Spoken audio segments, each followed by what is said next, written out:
Dalam menjalankan tugas sebagai presiden di periode kedua ini, banyak hal yang harus diselesaikan Pak Jokowi sebelum habis masa jabatan 2024 nanti. Ada proyek yang berhasil diwujudkan, tapi ada juga yang terancam mangkrak. Atau bahkan proyeknya selesai, sayangnya tidak beroperasi secara optimal. Nah, kalau sudah begitu, kerugian akan ditanggung negara, sehingga anggaran terbuang sia-sia. Kira-kira apa sajakah proyek Jokowi yang terancam mangkrak? Yuk tonton tayangan ini hingga akhir. Salah satu proyek ambisius Pak Jokowi adalah pembangunan Bandara Kertajati di Majalengka, Jawa Barat. Setelah pembangunan bandara selesai, hingga kini Bandara Kertajati hampir tidak pernah disinggahi pesawat karena sulitnya akses.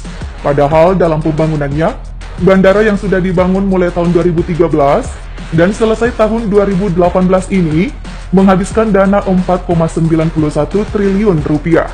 Pemprov Jawa Barat sudah berencana memindahkan rute penerbangan Bandara Husein ke Bandara Kertajati. Setelah rampung dan beroperasi, Bandara Kertajati sempat melayani 12 rute penerbangan yang dialihkan dari Bandara Husein Sastranegara Bandung, yakni tahun 2019. Sayangnya selama pandemi hampir tidak pernah ada penerbangan. Unit pesawat kini terparkir saja di sana.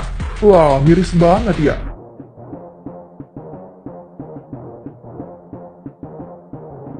Pembangunan jalan tol Cisumdawu juga berpotensi mangkrak.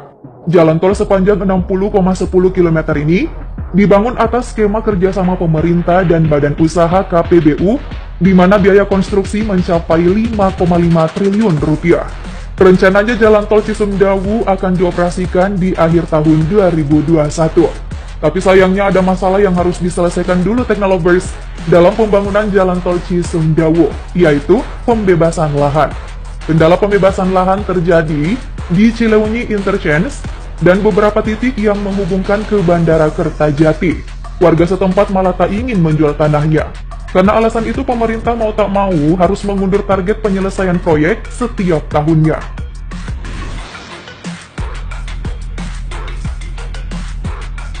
Masih di Jawa Barat, Pelabuhan Patimban Subang yang mangkrak karena tidak ada unit kapal besar yang bersandar. Tak heran jika proyek Jokowi 1 ini disebut hanya menciptakan kerugian saja. Apalagi proyek menghabiskan anggaran mencapai 43,22 triliun rupiah. Pelabuhan Patimban dibangun demi mengurangi kelebihan kapasitas di Pelabuhan Tanjung Priok. Proyek selesai tahun 2019 dan diresmikan langsung oleh Presiden Jokowi di tahun 2020. Rute penyeberangan yang dilakukan ke Pelabuhan Panjang di Lampung dan proyek yang dikelola PT ASDP Indonesia Ferry Persero ini, jalur pelayaran masih sangat dangkal. Hal itu membuat kapal tidak bisa menampung kapal-kapal besar. Akses jalan menuju pelabuhan juga belum ada, yang menghambat aliran masuk kendaraan dan penumpang.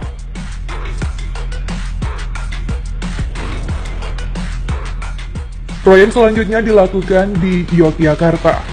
Bandar Udara Internasional Adi Sucipto Yogyakarta saat ini tidak sanggup lagi menampung kapasitas penumpang dan pesawat. Untuk itu dibangunlah Bandara Internasional Yogyakarta yang terletak di Kapanewon-Temon, Kabupaten Kulon Progo, Daerah Istimewa Yogyakarta.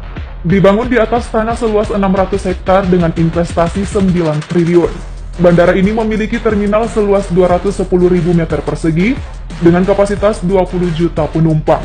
Nah, menariknya, ada jalur kereta api sebagai jalur transportasi mengangkut